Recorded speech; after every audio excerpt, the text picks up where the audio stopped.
Daily life physics அப்படிங்கிற டாபிக்ல நம்ம போடுற ஃபர்ஸ்ட் வீடியோ என்னன்னா, ஈரமான துணி எப்படி காயுது அப்படிங்கிறதுக்கு பின்னாடி இருக்கிற ஃபிசிக்ஸை பத்தி நம்ம தெளிவா பார்க்க போறோம்.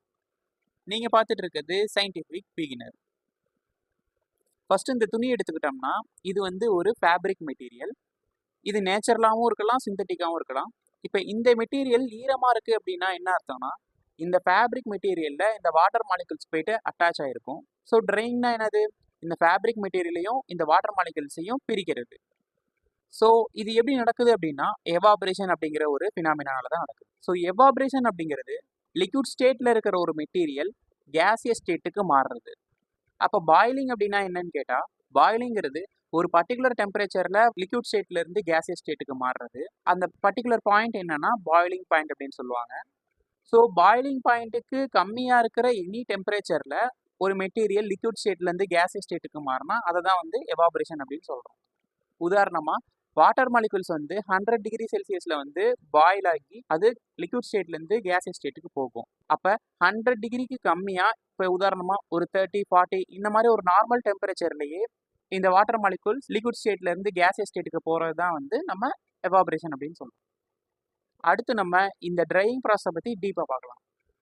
ஆக்சுவலாக இந்த எவாபரேஷனில் என்ன நடக்குது அப்படின்னா, ஃபர்ஸ்ட் ஒரு சிங்கிள் H2O மாலிகுல் எடுத்துக்கோங்க. இதில் ஒரு ஆக்சிஜன் 2 ஹைட்ரஜன் இருக்கு. இந்த ஒரு ஆக்சிஜனுக்கும் ஒரு ஹைட்ரஜனுக்கும் இடையில இருக்கிற பாண்டிங் வந்து கோவலன் பாண்டிங். ஸோ இந்த ஆக்சிஜன் வந்து 2 ஹைட்ரஜன் வந்து கோவலன் பாண்டிங்னால வந்து பிடிச்சு வச்சுட்டு இருக்கு. இந்த மாலிகுலை தான் நம்ம H2O மாலிகுல் அப்படின்னு சொல்கிறோம். இந்த சிங்கிள் H2O மாலிகுல் வந்து என்ன ஸ்டேட்ல இருக்கும்? ஹைட்ரஜன், ஆக்சிஜன் இந்த 2 மாலிகுலுமே ரொம்ப சின்ன மாலிகுல், கண்ணுக்கே தெரியாது. ஸோ இது வந்து கேசியஸ் ஸ்டேட்ல தான் இருக்கும். அப்போ தண்ணி வந்து எப்படி H2O மாலிகுல் தானே, அப்போ அது எப்படி லிக்விட் ஃபேஸில் இருக்குது அப்படின்னா, சிங்கிள் மாலிகுல் இல்லாமல் multiples of number of molecule H2O molecules வந்து ஒன்றா கம்பைன் ஆகி அந்த ஒரு ஸ்டேட்டை தான் வந்து நம்ம லிக்விட் ஃபேஸில் நம்ம பார்க்குறோம். அது எப்படி அப்படின்னா, ஒரு ஹைட்ரஜன் அண்ட் ஆக்சிஜன் இதுக்கிடையில் இருக்கிற பாண்டிங் தான் கோவலன் பாண்டிங். ஆனால் ஒரு H2O மாலிகுலுக்கும் அதை சுற்றி இருக்கிற மற்ற H2O மாலிகுலுக்கும் இருக்கிற ஃபோர்ஸ் வந்து வாண்டர் வால்ஸ் ஃபோர்ஸ் அப்படின்னு சொல்லுவோம். ஸோ இந்த வாண்டர் வால்ஸ் ஃபோர்ஸ் தான் வந்து ஒரு வாட்டர் மாலிகுலையும் இன்னொரு வாட்டர் மாலிகுலையும் ஈர்த்து வைக்கிறதுனால நிறைய மாலிகுல்ஸ் ஒன்னோட ஒன்னா பக்கத்துல இணைஞ்சு கேஸை விட ரொம்ப டென்சிட்டி அதிகமா இருக்கனால இது லிக்விட் ஸ்டேட்ல இருக்கு. ஸோ இப்போ வாட்டர் மாலிகுல்ஸை பத்தி நம்ம தெளிவாக பார்த்தாச்சு. இப்போ இந்த வாட்டர் மாலிகுல் இந்த துணியில எப்படி ரியாக்ட் ஆகுது அப்படின்னா, ஃபர்ஸ்ட் ஒரு 2 டைமென்ஷனலா எடுத்துப்போம்.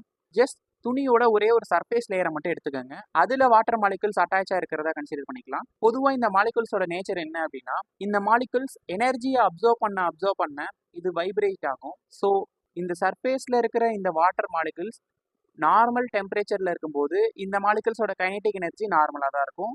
ஸோ வைப்ரேஷனும் நார்மலாக தான் இருக்கும். இதனால எந்த சேஞ்சும் நடக்காது. ஆனால் இந்த மாலிகுல்ஸ்க்கு ஒரு எனஃப் எனர்ஜி கிடைக்கும் போது இந்த மாலிகுலோட கைனெட்டிக் எனர்ஜி வந்து இன்க்ரீஸ் ஆயிரும். இது ஒரு லெவலுக்கு மேலே வைப்ரேட் ஆகும்போது இந்த எனர்ஜி ஏற்கனவே அந்த வாட்டர் மாலிகுல்ஸை பிடிச்சு வச்சிருக்குல்ல அந்த வாண்டர்வால்ஸ் ஃபோர்ஸ், அதை விட எப்போ அதிகமாகுதோ அப்போ அந்த வாண்டர்வால்ஸ் ஃபோர்ஸ் வந்து பிரேக் ஆகி ஒரு H2Oக்கும் இன்னொரு H2Oக்கும் இருக்கிற அந்த அட்ராக்டிவ் ஃபோர்ஸ் வந்து போயிடும். ஸோ இந்த இடத்துல என்ன ஆகுது, இந்த H2O மாலிகுல் வந்து அந்த மற்ற இதுல இருந்து பிரிஞ்சிடுறதுனால ஒரு இண்டிவிஜுவல் மாலிகுல் சிஸ்டமாக மாறிடுது.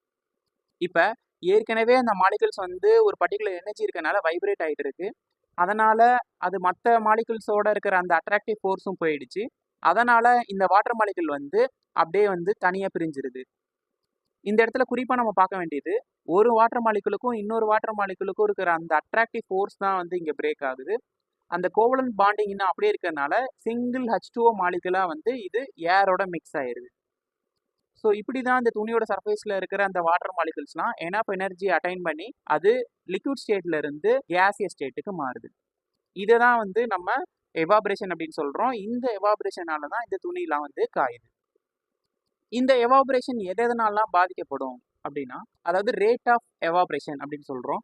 இந்த ரேட் ஆஃப் எவாபரேஷன் எப்படி பாதிக்கப்படுது அப்படின்னா, temperature, humidity, wind speed, surface area, material nature இந்த மாதிரியான ஃபேக்டர்ஸ்னால வந்து ரேட் ஆஃப் எவாபரேஷன் அப்படிங்கிறது, அதாவது ட்ரை ஆகிறது வந்து பாதிக்கப்படுது. இதில் ஃபர்ஸ்ட் ஒன்று வந்து டெம்பரேச்சர். மதிய டைமில் சூரியனோட வெளிச்சம் வந்து ரொம்ப அதிகமாக இருக்கும். ஸோ சூரிய வெளிச்சம் அதிகமாக இருக்கும்போது என்னாகும், நிறைய ஹீட் ப்ரொடியூஸ் ஆகும். நிறைய ஹீட் ப்ரொடியூஸ் ஆனால் என்னாகும், மாலிகுல்ஸோட கைனெட்டிக் எனர்ஜி வந்து இன்க்ரீஸ் ஆகும். இப்படி இன்க்ரீஸ் ஆனால் என்னாகும், எவாபரேஷனும் இன்க்ரீஸ் ஆயிரும். ஸோ சூரிய ஒளி அதிகமாக இருக்கிற நேரத்தில் தான் வந்து நம்மளோட ட்ரையிங் வந்து அதிகமாக இருக்கும். சூரிய ஒளி இல்லை, ரொம்ப டிம்மாக இருக்குது, ஒரு ஈவினிங் டைம் அப்படின்னா ட்ரையிங் ப்ராசஸ் வந்து கொஞ்சம் கம்மியாக தான் இருக்கும். ஏன்னா இந்த சன்லைட்ல இருந்து அந்த மாலிகுல்ஸ் வந்து எனர்ஜி அப்சர்வ் பண்ணிட்டு அது வைப்ரேட் ஆகி அது எவாபரேட் ஆயிடும். செகண்ட் வந்து ஹியூமிடிட்டி. ஹியூமிடிட்டினா என்னது? ஈரப்பதம். அதாவது ஏர்ல இருக்கிற வாட்டர் மாலிகுல்ஸோட கண்டென்ட் எவ்வளோ அப்படின்னு பார்க்குறது. ஸோ ஹியூமிடிட்டி அதிகமாக இருந்தால், அதாவது ஏற்கனவே அந்த ஏரில் வாட்டர் மாலிகுல்ஸ் நிறைய இருக்குன்னு அர்த்தம். ஸோ எக்ஸ்ட்ரா இன்னும் வாட்டர் மாலிகுல்ஸ் வந்து அங்கே சேர்றது வந்து கஷ்டம்.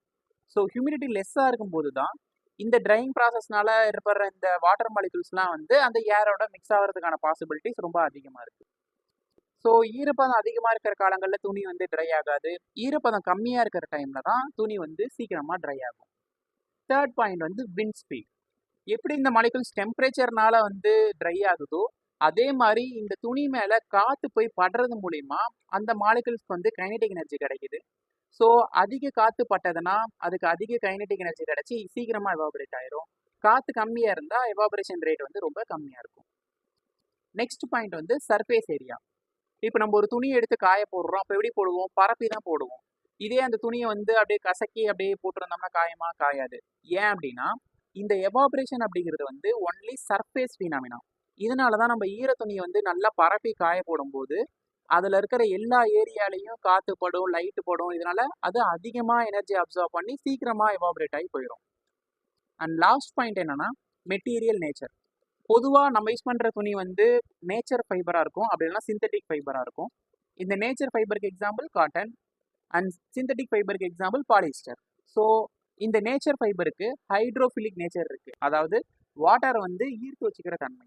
ஆனால் இந்த சிந்தட்டிக் மெட்டீரியலுக்கு வந்து, அதாவது பாலிஸ்டர் மெட்டீரியலுக்கு ஹைட்ரோபோபிக் நேச்சர், அதாவது நீர் வெறுப்பு தன்மை. விச் மீன்ஸ் இந்த வாட்டர் மாலிகுல்ஸை வந்து இது அப்சர்வ் பண்ணாது, ஜஸ்ட் வாட்டர் மாலிகுல்ஸ் அது மேலே இருக்கும், அவ்வளோதான். ஸோ இந்த ஹைட்ரோபோபிக் நேச்சர் இருக்கிற இந்த மெட்டீரியல் வந்து ஈஸியாக ட்ரை ஆயிரும். அதே மாதிரி இந்த ஹைட்ரோஃபிலிக் நேச்சர் இருக்கிற, அதாவது நீரை ஈர்த்து வச்சிருக்கிற அந்த மெட்டீரியல் வந்து கொஞ்சம் லேட்டாக தான் ட்ரை ஆகும். இந்த வீடியோவில் ட்ரையிங் எப்படி நடக்குது அப்படிங்கிறதுக்கு பின்னாடி இருக்கிற ஃபிசிக்ஸ் என்ன அப்படிங்கிறது உங்களுக்கு தெளிவாக புரிஞ்சிருக்கும் அப்படின்னு நினைக்கிறேன். இந்த வீடியோ உங்களுக்கு ரொம்ப யூஸ்ஃபுல்லாக இருக்கும் அப்படின்னு நினைக்கிறேன். அப்படி யூஸ்ஃபுல்லாக இருந்ததுன்னா உங்கள் ஃப்ரெண்ட்ஸுக்கும் ஷேர் பண்ணுங்கள். தேங்க்யூ.